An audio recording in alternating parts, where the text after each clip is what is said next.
Welcome to Rippin, Flippin, and Pitchin', today's secrets for successful bass fishing, with your host, 16 times national champion, 9 times angler of the year, Roland Martin. In this edition of the Outdoor World Library, Roland shares his successful techniques and tips on ripping the weed line, flipping heavy cover, and pitching jigs and worms in thick grass.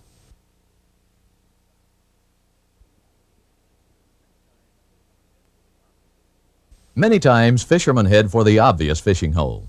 But sometimes, it's the least obvious spots that will produce the best catches. Ripping his favorite lures, Roland shows us that the big bass may be right under your nose.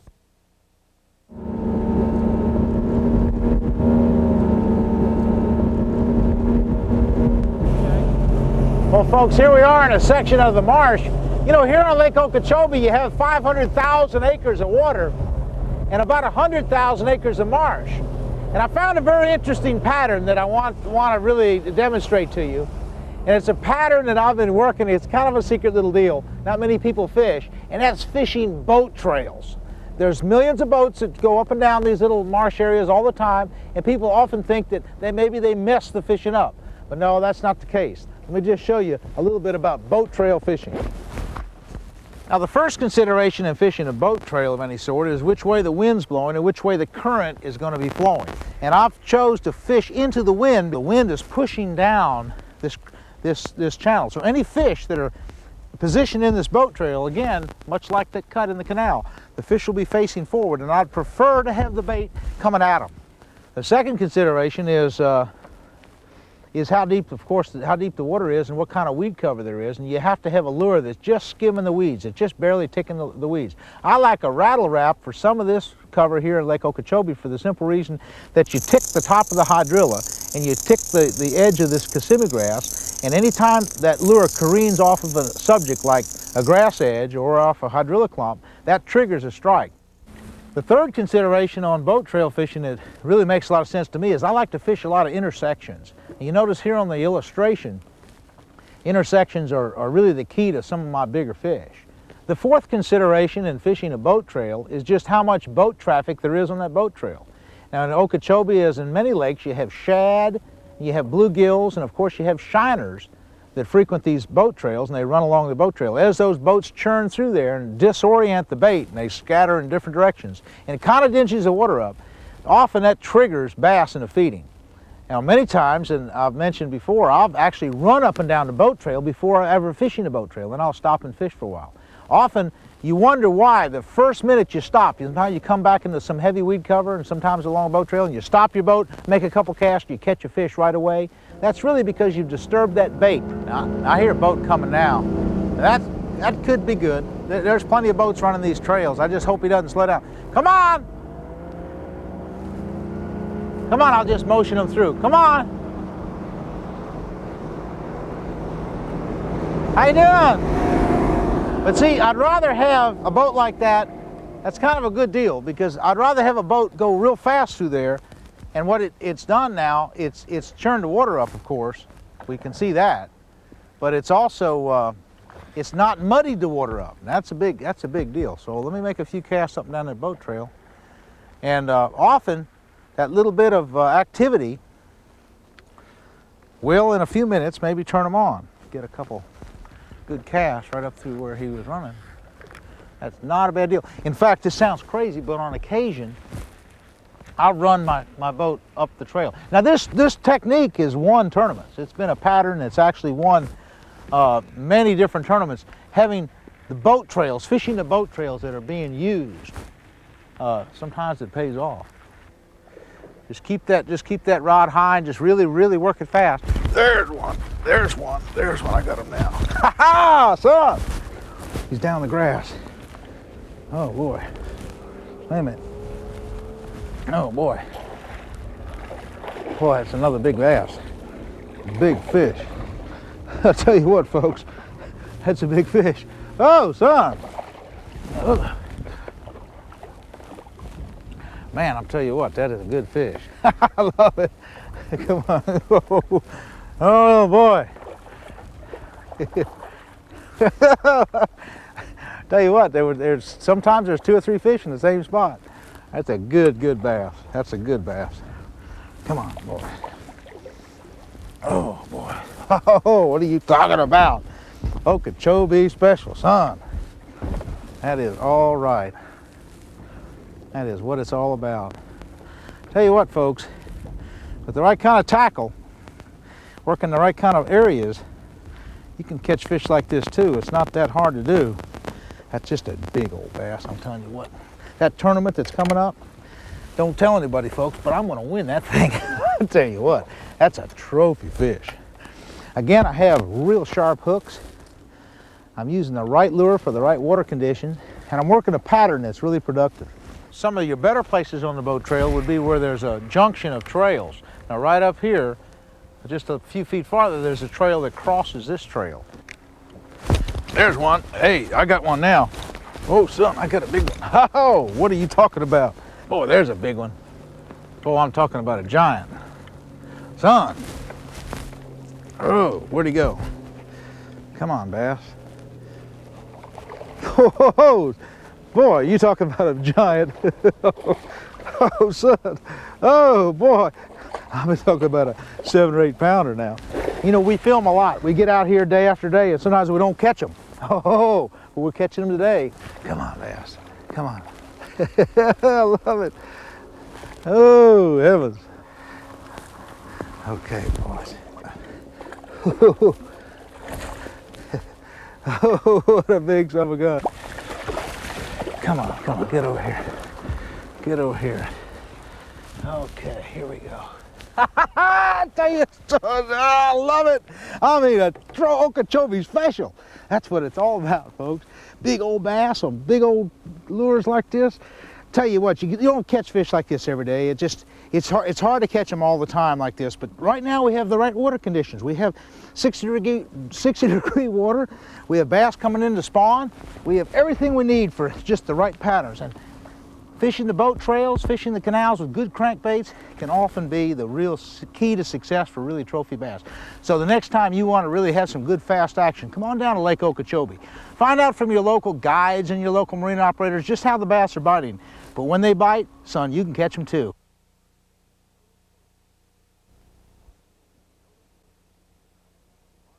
Noted for its steep river channels, large blowdowns, and shallow flats, Alabama's Lake Weiss is particularly suited to flipping. In this segment, Roland shows us his techniques on fishing these 3 types of structure. Okay, folks, I'll tell you what we have. You know, I'm a great one for reading contour maps. I just love reading contour maps. There's a lot of neat things you can tell on the contour map. And here, we're in the upper end of Lake Weiss. And looking at the contour map, I see a couple interesting things. Number one, I have about a 30-foot deep river channel bordered by a whole row of stumps. And just here where the green starts, there's a couple little side sloughs that are all full of stumps. So I'm just going to start really in this upper end, this upper bend of the lake. This is the first really good deep water that we have. Plenty of stumps on the edge of the river, plenty of little sloughs, plenty of deep water adjacent to shallow flats. So it's a little bit different pattern. We're actually on the river channel, fishing river channel. What a good looking bunch of logs. Really good looking log pattern.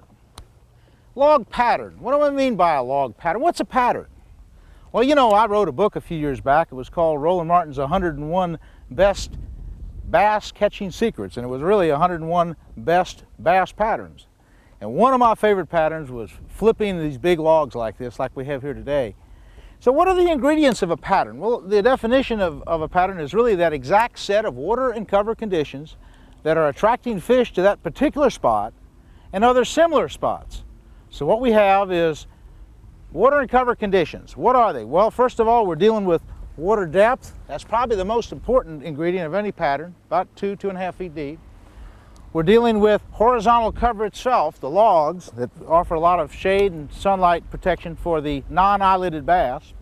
We're dealing, number 3, with dingy water conditions. It's midsummer, water temperature is about 75 degrees, the fourth portion of this pattern, 75-degree water temperatures, shallow water, dingy water with plenty of good cover. So they're really the ingredients of today's pattern.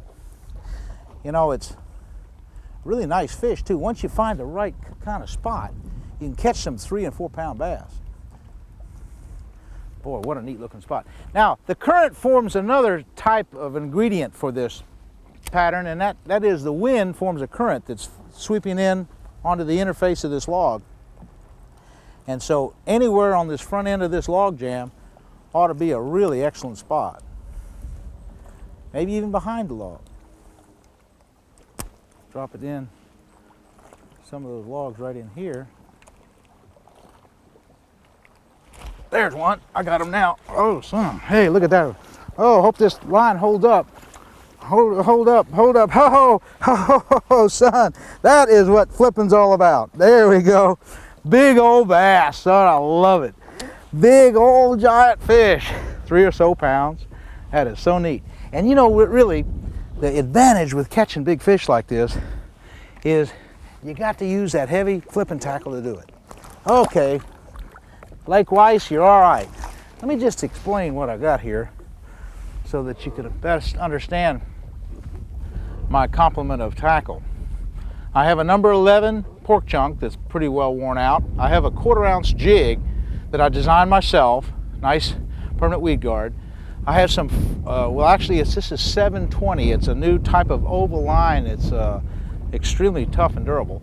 A 7.5 foot flipping stick and a nice high-speed heavy-duty casting reel. This particular reel has a locking mechanism where it the drag is actually locked down. It's a fighting drag that if I want to have just nothing but solid drag, I have the lever to do it with. I'm going to keep it up in this position, and I'm going to see if I can't flip again in here. I actually blew up against this log and it was real quiet. It eased over here. And this log, if you look at it, this is it. We're on a point. Now you got to visualize the wind's blowing down this way, causing a current to flow into this big log jam. It's not very deep. In fact, what I like to do is I'll push down the water here and see how deep it is. It's a good hard sand bottom. There's no mud. It comes up to this guide, so it's about 2 feet deep. And hard sand bottom. And just work this log jam. And there could well be another bass in here. Not a bad little spot. I'm right down the center of those logs. You notice the butt of my rod? The butt of my rod is in my stomach for good leverage. In case I hang a great big fish in the middle of these logs, with that leverage I can pull them over those logs. And that's what you're going to have to do to land them. A good long slip cast right to the base of that tree. Really a good looking spot. Just ease that jig. Ease it right down the log. Now, I like to approach the log the way I've approached this one, towards the base. That means that all the limbs and the Y's of the limbs and the crotches of the limbs are facing me, and I have less chance of getting my jig hung when I approach the log like this. Oh, what a spot. Ooh, boy, that's a perfect spot. Now, the very head end of this big stump is, of course, the big deep end. More cover, more roots right there. Really the number 1 spot.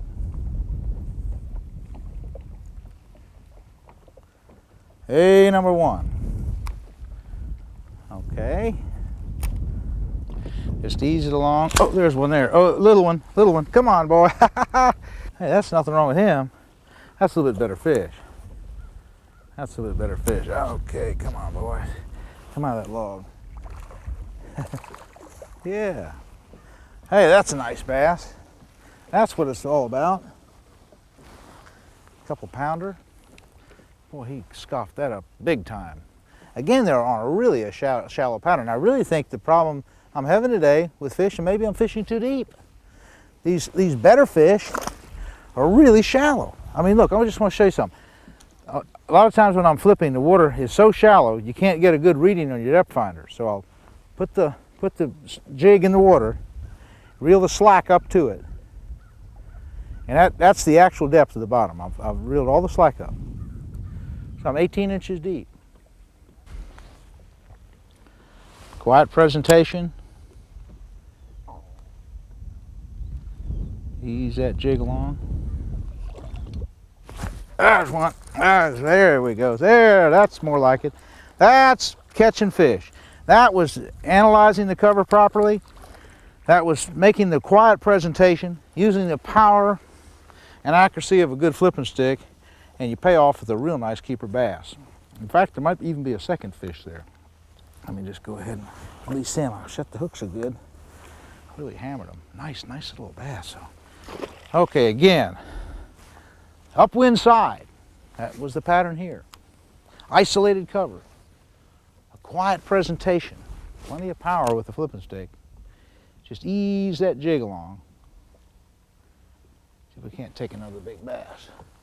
That wasn't a big bass by any means, but in the terms of catching tournament-sized fish, it was a good fish.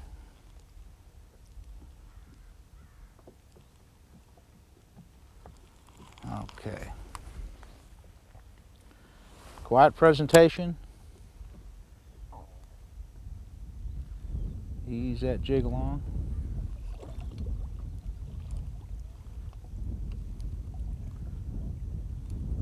But really that had all the ingredients of the perfect pattern because that was the upstream side. Now I haven't fished the downstream or downwind side of that stump, which I see a black area with some roots sticking out.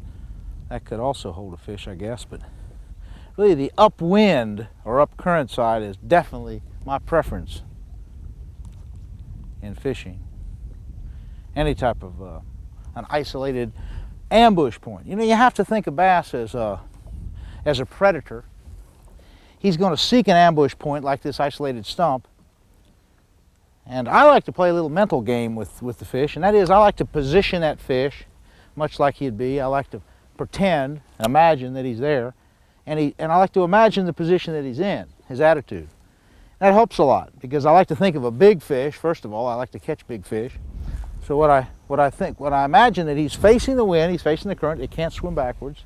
The second feature I'm thinking of, he's in the shade in protection of an ambush point. Now there's a sun coming over in this angle, so he's going to probably be on the other side of the stump towards the front end of it, but in a good thick section of it where he can hide and get plenty of shade.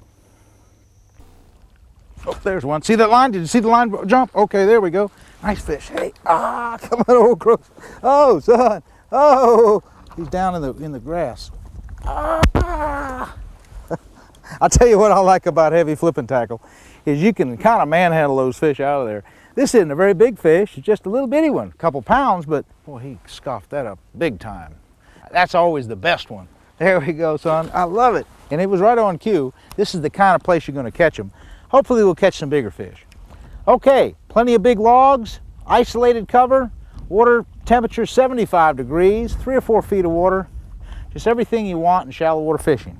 It's quite a bit warmer this afternoon, so I'm going to take this coat off, but it sure felt good this morning. It was cold this morning. Now today we're fishing trees, but whether you live from Connecticut to California, you're going to have some heavy cover to flip. Could be in the form of a boat dock. On the northern glacial shield lakes, you have boulders and stuff to flip. You have weeds and heavy cover on some of the big southern reservoirs, as well as the northern reservoirs are full of lily pad clumps and heavy vertical cover in the form of dead weeds that are piled up. Timbered reservoirs like in the southeast, Toledo Bend and Sam Rayburn and all the great Texas lakes are super flipper lakes. Here in Alabama, there's just a whole host of lakes. In fact, Alabama is third in the nation in large reservoirs. It has some 550,000 acres of large reservoirs in this state alone. Texas leads the nation in reservoir activity, and they have 1,300,000 acres of reservoirs. So there's plenty of places to fish. Most of them have plenty of brush and cover, and there's a lot of them are great, great fishing lakes. Flipping is the deal for these kind of deals. This is the way to catch a big fish in heavy cover. And I'm about ready to catch one right now. Throw right underneath those limbs. Drop it down 5 or 6 feet. Keep a tight line. I like to feed the line down just a little bit of back pressure on my line so that I can watch and feel the line as he hits it. But I really watch the line. Sometimes the strikes are not felt but seen. Okay, drop that jig in, put it in gear. Always put the reel in gear as soon as you get it free of the reel. As soon as you make your cast, Put the reel in gear. Don't ever leave the reel free of spool. Oh, that's terrible.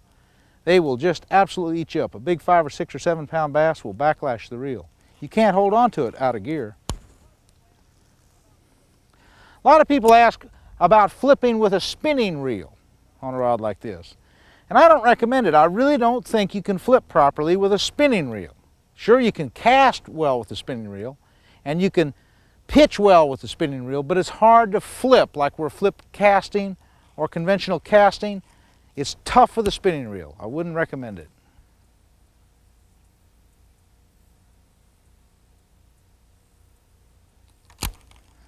Right there.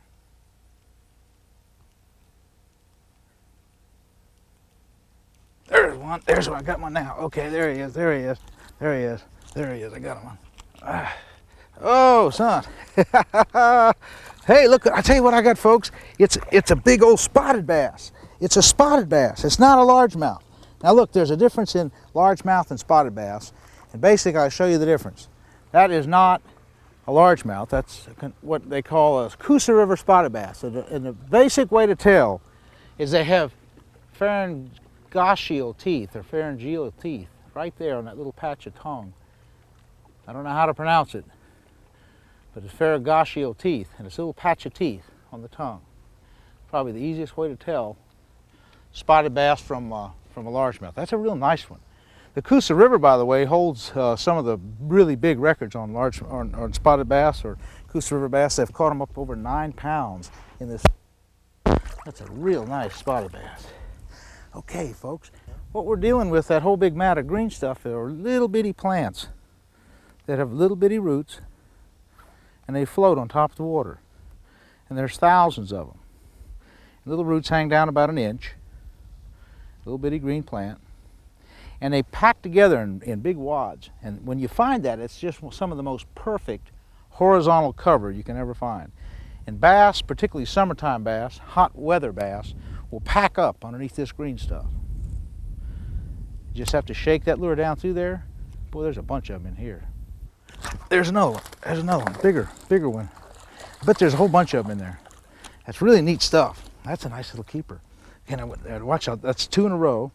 Let's see if I can't get a third one. This is big time. There's schools of fish in this green stuff. Green stuff bass right there.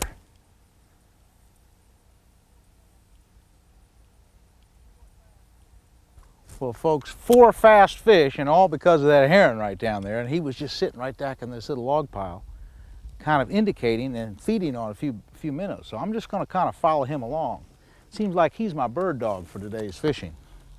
Just kind of follow along behind the heron. Boy, a nice big shad. That's just like the kind of shad that the bass are looking for. Big old shad. Oh, there's one right there.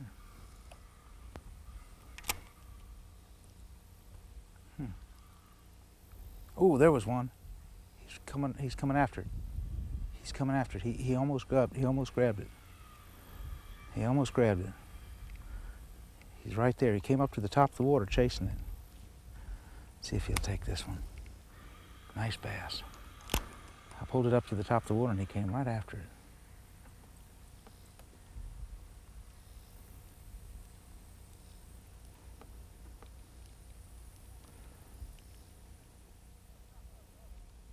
There he is. I love it. There, I got him. Oh, son. Oh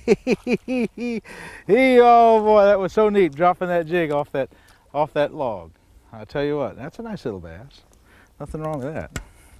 I tell you what, folks, these bass, I'm not catching the monsters today, but I tell you what, it's incredible the number of fish that we've caught. Just nice keepers. Nice size keepers. Just been a bunch of fish. Caught 4 right here. You know, certainly the concept of flipping and the concept of jig fishing is nothing new. In fact, years ago when I was just a little kid, say 16 years old back, I don't know, I'd read Jason Lucas and I'd read Sam Walsh, all the great Lake of the Ozark guides would all fish jig and eel combinations back in the 40s, back in the 50s, back in the 30s. I really didn't start fishing jigs seriously the way I'm fishing them now until about 15 years ago. And that was with the advent of flipping. Up to that time I'd casted a few jigs, with a casting tackle much like this here, and I still cast jigs. In open water situation, I'll take a jig, say a 1/4 ounce or even 3/8 ounce, and I'll usually put a number 11 pork chunk on it. Today we're using the chartreuse and black, but I'll use sometimes just a solid black. And I'll just cast this at logs and work it much like a plastic worm. But I probably catch 3/4 of all my bass on a flipping stick. Now let's just talk about the different size jigs and the different applications you'll find as you flip. Starting with the 1/4 ounce like we're using today, I've decided to use a real slow falling jig. This is a lure I designed. Currently, I think Blue Fox Manufacturing makes a lure much like this. But there are many companies that make 1/4 ounce jigs. One problem you'll have in 1/4 ounce jigs, one company will call their 1/4 ounce, and the next company will call a much larger or much smaller size still a 1/4 ounce. So on the particular lures that I designed, they are 1/4 ounce because I've weighed them carefully. Okay, stepping up to a 3/8 ounce jig, that is this one right here. That's what I call a 3/8 ounce jig. This particular one is an old style with a wide guard. It's still a good jig. And it has the living rubber skirt. I've gone to living rubber almost exclusively over the bucktail, even though 10 or 15 years ago all I used was bucktail. But the living rubber seems to be a better imitation of a crawfish. Okay, going up to the 1/2 ounce size, you have some really big ones here. Here's just a big giant one. And then we even have one that I use in real heavy cover situations. This is almost an ounce. It's like 3/4 of an ounce. Now, in real thick heavy cover, like that we have right there, the real thick gunk, I'd take that big 3/4 ounce and just throw it up there, and just the sheer weight of this lure will just have it plummet down through that really heavy leaves and trash and heavy gunk. And that's sometimes a great early spring bait because sometimes the fish will get right underneath, just 6 inches deep underneath that heavy gunk. In clear water lakes like Bull Shoals Lake in Arkansas, we've had that pattern happen. In Table Rock Lake in Missouri, and again, all these clear, crystal clear lakes, when it rains in the springtime, a lot of times this floating debris, leaves, and all sorts of trash and small sticks will float up in little pockets and piles. And these real super heavy jigs sometimes are the only way to work that area. But today, we're primarily working logs. Now, another really neat deal for hot summertime fishing are jigs with spinners on them. I have a couple different ones here. Here's a living rubber type of spinner. We use a number 1 willow leaf. It's been very effective. A huge hook, about a 5/0, and that happens to be about a 1/2 ounce jig. Again, this one is a different rubber. It's not a living rubber. It's just a regular black or brown skirt. Again, a number 1 willow leaf blade. And again, I like to tip this with about a number 11 pork rind. Denny Brower, a couple years back on Kentucky Lake, actually Lake Barkley, won a big BASS tournament, one of the super bass tournaments, on a lure much like this with a little spinner in the back.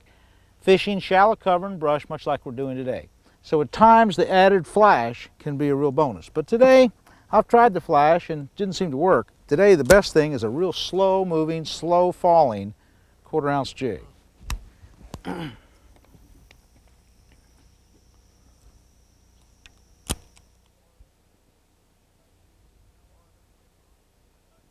Florida's Lake Okeechobee, a huge, shallow haven to monster bass, is known for its dense beds of matted grass and weeds.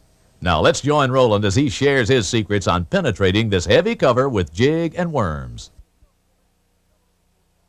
You know, to flip, there's a couple important tools you really must have. Starting with the rod, you need a good long 7.5 foot rod like this one. This is a Magnolite by Shimano, which I helped design. It's only 7.5 ounces, has a lot of power. I'm coupling that up with about 25-pound test line. You notice I have a real heavy lead weight. I mean, this is a real heavy lead weight because what I have to do is penetrate that canopy of heavy cover. That's just not regular grass. That's floating hyacinths, and there's open, clear water underneath those hyacinths, but you have to blow through it, bust through it with the heavy weight. I'm attaching that to a 4/0 hook, rigged Texas style, and I have a good 5-to-1 drag reel with a lockdown drag mechanism with just the regular drag, but then I have the fighting drag feature where I can lock down that drag and actually horse out a real big fish. Okay, Another tool, you need a real quiet trolling motor. You don't want to kick a tackle box like I just did. I'm stumbling around the boat and that's bad. So I have to calm down and be real quiet. I don't want to move around. I don't want to cause a lot of wake. Now, these bass are just inches under this heavy cover, so we have to be quiet and cautious. I run my trolling motor at a real low speed, do a flip cast right to the bulrushes. Now that wasn't really in there far enough. I just made a bad cast. But I'm going to do a better one now. I'm going to throw over those reeds to the other side, and I'm going to jig it repeatedly. I'm going to throw over the bulrushes, down through the reeds, shake it a few times, shake it through the canopy of... There, it's through. Now it's down. It's going down. It's 5 feet deep here. Okay, now I jig it up and let it settle back down. Up and settle back down. Big bass are reluctant to hit. Big bass need sometimes to anger the fish. Sometimes it's just not only a reflex strike when it first goes into the water, but sometimes you have to jig it repeatedly. If they don't hit it right away, sometimes they'll just sit there and watch it for 10 or 15 or even 20 jigs. Now, an important consideration about any flipping pattern is it is mainly a cold weather pattern. We do far better in, say, water temperatures 50, 60, even low 70s than we do when it's 80 or 90 degrees. It's really winter time now. The water temperature is only 60 degrees, and that's cold for Lake Okeechobee. And so we're really working with the winter pattern. The fish have not spawned yet. This is not a spawning pattern. This is strictly a pattern where they're just hiding in the spawning area. This is all spawning area in behind these reeds. So the fish are on the outside, they're under these heavy hyacinth patches, and they're just kind of waiting for the conditions to get a lot better. They want like 70-degree water, and then they'll go into the shallower water. But while the temperatures are in the 60s, or even high 50s, there'll be fish underneath these canopies of heavy cover. Real quietly, I'll drop it in these patches, drop it to the bottom, and I like to work these smaller little islands, these outside small islands. It seems to be the best area. There's a strike. Oh, son. Oh man, I got a good one now. Oh, get them out of the heavy cover. Whoa. Oh, you talking about a big fish? Hey, great big bass. Come on, boys. I love it. Big 7 or 8 pound fish. That's why you have 25 and 30 pound line, so you can land them in that heavy stuff. That's a great big giant one, son. Right on the very first clump of bulrushes. A good hook set and powerful rod, and I pulled them right on out. Now, folks, you can see the advantage of heavy tackle here. What a fish. That fish goes about 8 pounds, just a giant. Just a giant. A fish like that, probably 6 or 7 years old, he deserves again to be released, to be caught again another day. So, let's let him back. Wow, what a fish. I'm excited now. Boy, there we go, boys. I love it. Boy, what a deal. Let's get up there. That was a big fish. Now, there's a lot more good isolated little patches of bulrushes right here that are all clogged up with hyacinths and sea lettuce. So let's just ease over to a couple of them and try to catch another fish or two. Now you notice I'm just making a real quiet, accurate presentation. Let me just show you real quick how I do that flip cast, because it'll work anywhere and you can practice in your own backyard. What I do to make this particular cast is, number one, I need a fairly heavy lure. A lure that's, you know, at least a ½ an ounce in weight. I dangle as much line as there is rod, so right down to the rod base. That's about 7.5 feet of line. I push the button in on the reel and I loosen it up, make the reel real free spool. Okay, now I hold the line, and actually what I'm doing, I'm swinging it out like this and letting the spool free, but I'll actually give it a little bit of a force cast. Now let me just get in position. I'm going to swing it towards that hole in front of those bulrushes. I'm going to hold the line, I'm going to swing it out there right in the hole. You notice it was a very accurate, quiet cast. Now, just for the sake of demonstration, I'm going to show you what happens not being an accurate, quiet cast. Now, if I didn't flip and I were to cast this weight overhand, which I'm not going to do for real, is I would actually cast like this. Now, this would be noisy and a bad presentation. I'd come over like this and I'd go wham, and it would hit into the water because that heavy weight would make a big splash and it wouldn't be a very accurate cast. You notice I missed both times. But now with a flip cast, what you're doing, you're swinging it, and it's a very quiet, low to the ground, low to the water cast. It's a quiet presentation and accurate right into the hole. Okay, and when it gets down, I engage the reel. Get the reel in gear. It's now down in the bottom, 4 to 5 feet deep. I now jig it up. Watch the line. I'm a line watcher. I use fluorescent line. This is Stren fluorescent line. And I'm watching that line real closely.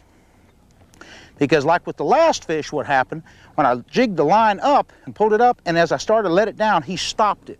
And I wasn't real sure if it was grass or fish. And I kind of checked it just a little bit, and I felt a slight sensation of movement. I set the hook, and I had that real big fish. It paid off. I want to tell you, folks, we've been filming for more than just that one clump. We've been filming out here for about a half an hour. We've hit about 10 little clumps, and of course we'll show you on film the one time that I did catch one. Okay, I'm just going to keep going and just making good quiet presentations, throwing the worm up there, dropping it down, jigging it, up to 10 times sometime. Fish don't always hit right away. Okay, folks, we're in a different part of the lake now. We're on the north shore, and here we have a different pattern entirely. In fact, we have a weed predominantly on the bottom. Instead of hydrilla like we had over on the other side, we now have a weed we call peppergrass. And peppergrass is just a real fine fish. And one thing that peppergrass has a lot of crawfish. So for today's flipping right here, I'm going to try a crawfish jig, or really a jig, it looks like a crawfish, and see if that won't work. There's all different kinds of ways to flip worms and jigs, and I'm going to try these more scattered reeds because I know that that is one of the patterns right now. So for the jig, I'm going to use a 1/2 ounce flipping fool jig. I designed this lure several years ago, and it has a real nice big 3 or 4/0 hook and a Y-guard design. We have a new jig as well, but this is one of the older ones, and it seems to work pretty good. I'm going to couple it up with a good pork rind. I'm using a number 11 pork chunk, and what I'm going to do is come through the fat leather side first. There's 2 different ways to hook this up. There's a little bitsy hole on the leather side. I like to find that hole if I can. It's real hard to find. And there, found the hole. The jig's on. Now that's pretty tough stuff. If you don't find the hole in that leather, you're going to have a hard time getting it through, but there is a hole there, so you have to kind of look around. Okay. Again, I have 25-pound test line, and I have basically a good high-speed reel. Now here on this reel, we have a fighting star. And a fighting star in the lockdown tight position just barely lets the line go. I've adjusted real tight. When I hook the fish in the bulrushes, I can just barely strip line. When I get them out of the bulrushes, I move them to my center position. Now it pulls out a little bit easier, and if I want to, I can loosen it up even more. Now it's real free. But I'll start off with the fighting star in the lockdown tight position. So now I can bulldoze them out of the really heavy stuff. Again, I'm using a 7.5 foot flipping stick. I've tied a good Palomar knot, so everything's set to go. Now it's just 10,000 flips, and maybe I'll catch another one. But they're biting good today, and they're really biting good today, so I don't think it's going to be 10,000 flips. But basically in tournament competition, what I do with flipping is I reserve my flipping for after I've caught some fish on a spinnerbait or after I've caught some fish on a crankbait. I'll do a lot of flipping because almost all the fish you catch flipping are 4 pounds or better. That's one of the rules of flipping. You catch, on the average, much bigger fish. So I'll put up with the time it takes to catch a big fish. Sometimes it takes an hour or 2 to get a strike flipping. But the end result is it's a bigger fish. So that's what the advantage of flipping is. You're catching really nice, big, mature fish. Now flipping works on every lake. You take a fallen tree, an old boat dock, a boulder on a northern lake, a pile of old rubbish, any type of ambush point that offers a lot of shade and cover, and it's usually such a thick spot that you can't cast to it. And so that's the advantage of flipping. You're often fishing places that no one else fishes because they're so thick and hard to cast to that they're not getting fished. So you're finding a lot of virgin big fish laying around in these heavy cover areas.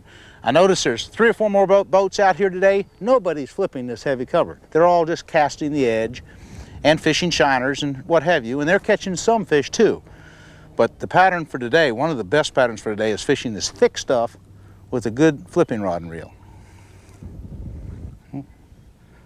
There's a strike, there's a strike. I got one now. I got one, I don't know if I can get him out. Come on, bass. Come on, I got him now. Come on out of there. Come on out of there. Come on out of there. Come on out of there.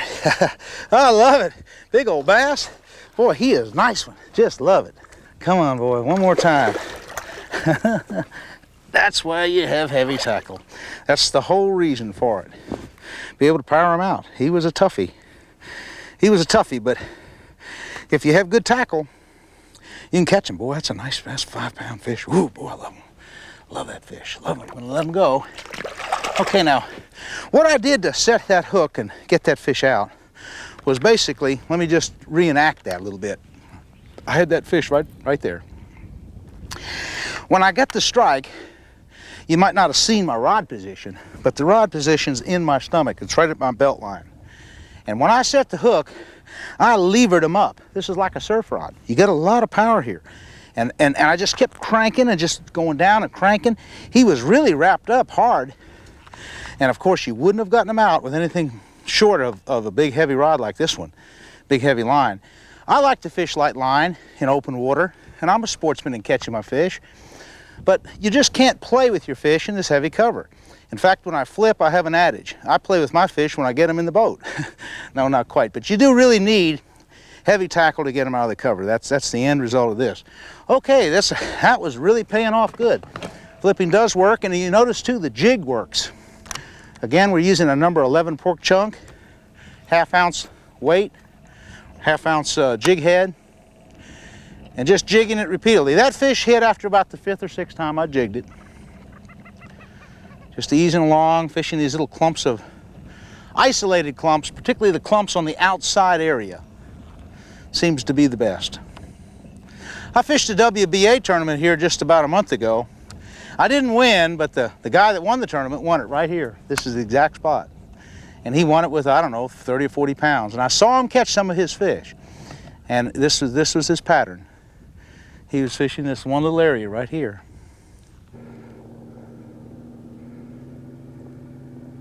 He's got it, he's got it. Ah, I got him. Oh, son. Oh, boy. Oh, boy, what a bass. Come on. Oh, son. Oh, boy, I tell you what, that's a big fish. That's another big fish. That's a really big fish. Come on, boy. Oh, man, he was talking about a hummer. Whoo! Get back here. I can't do much with him. Gosh, I got him out of that heavy water. I tell you what, folks, this is what it's all about. Woo! I love it. Come on, boy. What a big one. I love it. I love it. I love it. Folks, it's what it's all about. Boy, can't believe it today. Really fine fish hitting. Really fine fish. Over 8 pounds. Just an absolute huge fish. You notice he's really clean of parasites. He's just so fresh. He's really not spawning. You can see that he's not in a spawning condition at all. But rather, he's just a perfect fish. Okay, I'm gonna let him go right now. He'll be all right. See if he won't go good. There he goes. Perfect shape. That makes me feel so good to release those big fish. Oh, he got my jig. What he did, he tore off that pork rind. Let me get another piece of pork rind. Boy, this is some good fishing, isn't it? I'll tell you, Okeechobee's full of really fine, good fish right now. They often don't tear the pork chunk off. That was really a big fish, a lot of power. So consequently, he got the pork chunk, but it takes a lot of power to pull it off. Again, I got to find the hole and go right through the little hole in the leather. I've done this enough to where it's pretty easy, but it's not all that easy to find that little hole in the pork rind. Okay, a nice little flip cast.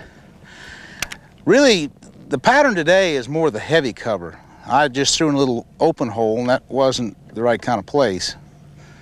I've thrown in a lot of open holes today and not caught anything. What we have to do is get into little thicker places. Be quiet though. Boy, don't want to hit these reeds either with your trolling motor. Be real quiet. See, my trolling motor's on a reed right now, so I'm going to just wait a second until it springs free, so I don't want to make a lot of noise there. Now I can run it. But if you run it your trolling motor so the propeller hits the reeds. It's going to make a lot of noise, possibly scare the fish away. There, it hit that reed. That's kind of bad, but it wasn't too much. Sometimes I'll take my main engine when it's real thick like this, and I'll actually bust the boat, just push the boat up into the bulrushes and just jig all over the place. It takes a few minutes for them to calm off, but it's a good thing to do. They're right over there. That's a good spot. But remember folks, now be a line watcher. When you're doing this flipping, you just got to watch your line and just really kind of take it slow and easy. Do a lot of jigging. And everyone, boy, here's one. I don't know if I can get him or not. Hey, look at that son of a gun. Whoa, boy, another big fish. I can't do anything with him. Come on, boy, come on. Ah, look at that, folks, the biggest one of the day.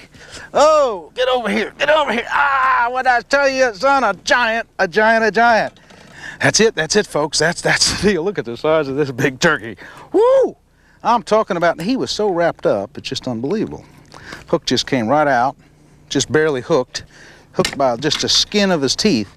All wrapped in the hydrilla, a full, big, giant trophy bass, probably 8 or 9 pounds. I tell you what, folks, the next time you want to catch some good fish, you ought to try some flipping. Just a real big fish. Now, he's not far off 10 pounds. He's just really a big fish. Best one of the day. Well, folks, the next time you want some really good action, you got to come try some flipping. He's going to be a good one. I'm going to release him. Be caught again another day. It's been quite a day.